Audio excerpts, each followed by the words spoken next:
Hey y'all.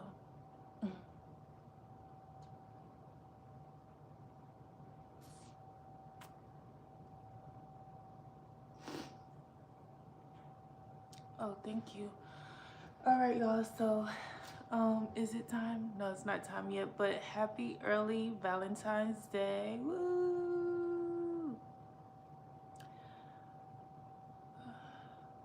Life is life. What are you talking about? Um, what it do? It is Valentine's Day almost. Not for you. You got a couple hours. 14. But for the people that's gonna come back and watch this video, you already know what to do. Make sure y'all hit that like button for me, y'all. This shit is good. This is good. This is a really good read. This is good, y'all. Okay.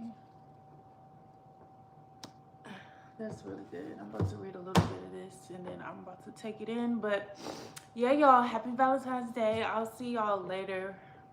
We'll see what we're gonna do today.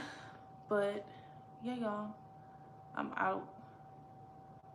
Tell us a piece of the story. It's not really a story. It's just breaking down different. Well, okay, so it's a guy who wrote this. Actually, I would have thought that it was a woman, but he's just interviewing different women on basically leaving the workplace. So a lot of women, it was a lot of different women who had like really top tier jobs, top tier careers and stuff like that. And after they had children, they started feeling guilty about working like so many hours and stuff. Like they really enjoyed their jobs, but after they had kids, they wanted to end up staying home and being with their children because for whatever reason, it could be different type of reasons. When they dropped off their kid was crying, and then after a while, they were like, they wanted to be home, or just different child care services were abusive. Like it was a whole bunch of different reasons on why some women wanted to stay home. They're also doing like a contrast of the people who don't really want to stay home with their kids, but majority is a lot of women who after they had kids they wanted to stay home. So sometimes like their spouses, like the husbands, didn't want them to stay home because they weren't making enough money to to basically pay all the bills and stuff alone and stuff like that. Like it's just different stories and stuff. That's where I'm at so far. So yeah, I like it a lot. Like it just gives you like a perspective of how different homes aren't able to stay at home.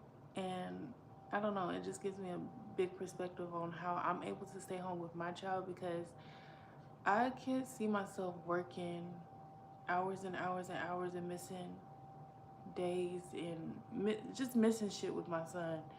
So some women were talking about how they missed their kids' first steps, their kids' first words and stuff like that.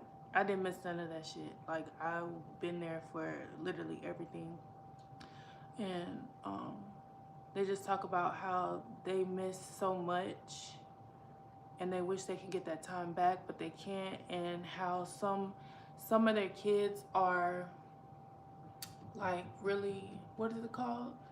Having resentment with their parents, and you know, because they weren't able to be there for them while they were kids. But some women were saying how they don't have shit to show for work, putting in so many hours and versus staying home with their kids. I don't know how to really explain it, y'all, but they don't have shit to show for so many hours they put into the workplace. And they wish they would have just stayed home with their kids because of, you know, of that bond and stuff. They don't really have the bond that they wish that they would have had. And just saying like they wish they had another chance and stuff like that. But it's really good. It's just different stories of different perspectives on parents being able to stay home, parents wanting to stay home but can't, or parents that did stay home and they were successful, and then parents that did stay home and it didn't work out and they ended up having to go back to work. But yeah, it's good. I hate missing someone. Yeah, I don't know. I don't know. This book really opens my mind because I don't like to miss shit when it comes to my son. Like, I don't really want to miss anything. And this is probably going to be my first and last experience. So I just really want to take it in. And after reading this book, like, I feel like I made a really good choice. You know, but some people really have to work. I mean, you don't have a choice. So it's just something that you have to pray about and, you know, just see what. But I'm pretty sure your kids understand. It's another thing of, it's one thing of just working and not, you know, explaining to your kids, especially when they get old enough to understand. It's one thing to not explain to them and just go to work and be like, all right, whatever, they'll be all right. And then later down the line, you realize that, damn, I probably should have been there because this is how they feel now, or they having to be in therapy, or they're choosing the wrong spouses because they weren't, one spouse wasn't in the home, or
okay, can y'all hear me?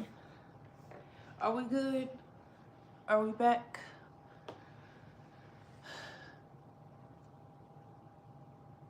Y'all, I put my, but let's talk about this real quick and then I'll get back to that. Laughing myself, let it go. What happened? Oh, there you go. Okay, cool. Yeah, I forgot what I was talking about, y'all, but yeah. Yeah. Teenagers, I don't know if I'm ready for the teenage age, but we're gonna pray over it before we even get there. I got a while to go, but yeah. But yeah, it was just talking about that. Like, just having a conversation with your kids. I know, like, people, like, our parents, and this is not for everybody, but the old school mentality of feeling like kids should stay in their place and not, and them feeling like you shouldn't have to explain yourself to your child, that shit is so fucking, it's just ill. Like, you should be able to have a conversation, or a conversation. You should be able to explain to your child, like, okay, look, this is why I'm gone all the time, because I have to make sure I'm providing for you. And, you know, but still, like, when you have that free time, it should be with your kids. That's what I feel like, especially if you're gone a lot. But that's just my perspective. But yeah, it's just different stories and it's really good. Like, people are really like breaking down, like putting their business up in this book, okay? But yeah, y'all, my babies understand I was there until they got into high school. Oh yeah, they good. They good. Yeah, they're good. High school, they grown now. Not really. You know what I'm saying though. Shit, by this time, they don't even really want to be around your ass for real. Oh, freaking Lord. They don't even want to be around you for real. They got stuff, they got other plans. So that's good. I feel like the most impressionable age is, I think, three, 3 to 16, 3 to 15, 3 to 13. Yeah, because Arner already has his little chores he got to do. I feel like a child should already be doing, like, he should already have, not at his age, but I feel like it's good to kind of show him, because he already be wanting to wash the dishes, even though I know one day he ain't going to want to do that shit. But I can still try to, like, get him into the routine and get him to start wanting to, you know, do stuff around the house. Or I try to make, like, taking out the trash fun and stuff like that. But kids should start learning how to do shit when, I want to say, about 7, 8. What you think, 14? Yeah, they grown. Facts. Yep. When I was 4, I definitely had chores. Yeah, see, that's what I'm talking about. I feel like, especially men, like, men should know how to at least do the basic of the basic shit on cars, like around 10, 10, 11. Like, they should be out there with their parents learning how to do stuff like that. Already knowing how to take out the trash, already knowing how to check oil, check tires, shit. Women too, because at this point, I feel like in life, if you have little girls, so they ain't got to worry about no dude, they should start learning too. Getting out there with they mom or they dad, learning how to do stuff so they ain't gotta depend on people, just in case if they have to go that route. You know, hopefully you will always hope and pray that they get a spouse or a boyfriend, girlfriend who can help them know how to change a tire or check for oil, or know when a oil change needs to be, you know, just different shit like that. But I feel like around like 10, 11, 12, like, that should be automatic. Because at 17 years old, it's time to go out into the world by yourself. It's time to go to college. Now you out there not knowing what the fuck you doing. You're so confused. You're out here lost. Kind of train them early on that schedule. Exactly, yeah. Woman, help me wake up, clean. Yes, oh my God. Our cleaning days used to be Saturday. Oh my God. I used to dread it, but at the same time, you know, you start getting it after a while. Like, damn, okay, this is why we gotta do this shit. But yeah, every Saturday we used to have to get up, clean, either I would clean the bathroom or my brother would clean the bathroom and I would clean the kitchen, so we would swap.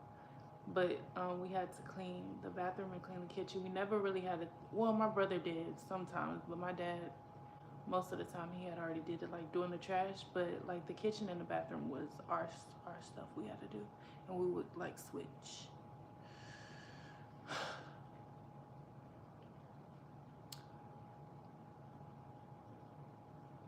Breaking leaves and moving. Yeah, see, that's what I'm talking about. Like, yes, more the cutting grass. Like, that's basic shit that a man should know how to do. But a woman too, like I said, these days, little girls should learn how to do it too, so they don't have to depend on people if push comes to shove, to where they have to end up learning for themselves.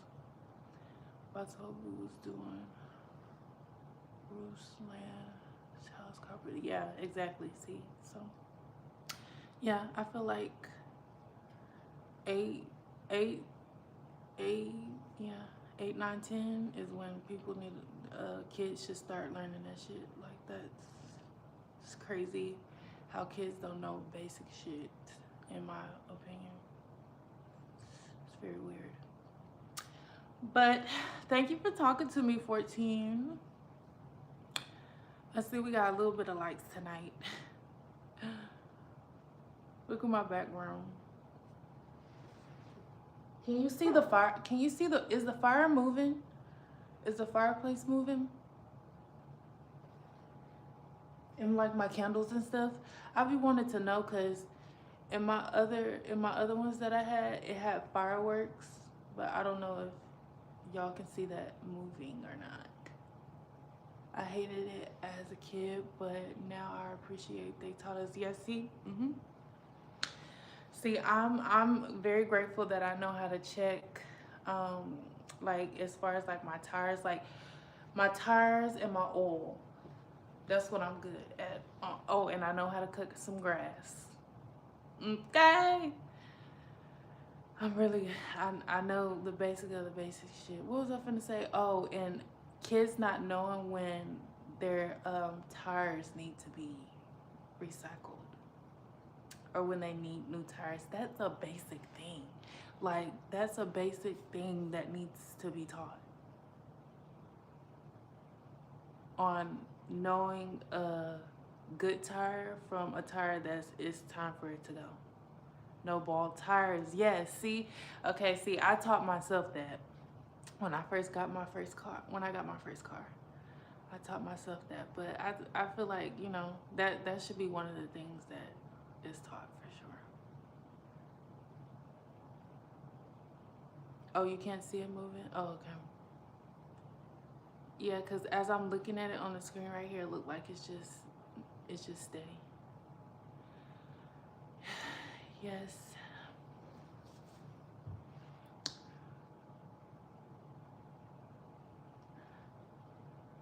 Yeah. Yep. Yep. So it's just different shit like that that you gotta think about. But yeah, for your kid to not, for a child not to know at least the basic of the basic stuff when it's time for them to leave the house, I feel like that's setting them up for failure and setting them up to have to depend on somebody else to teach them when they could have been learning in the house. So yeah, I'm out of here. I'm gone. Okay, I'm gonna read my book. I just pulled out my pull some of my hair out. I need to take out my hair. This is the worst part of it all. But all right, I'm out of here. Good night. Uh, good night, y'all. Make sure y'all hit the like button for me. For the people that's gonna come back and watch this video, I will talk to you later. Peace.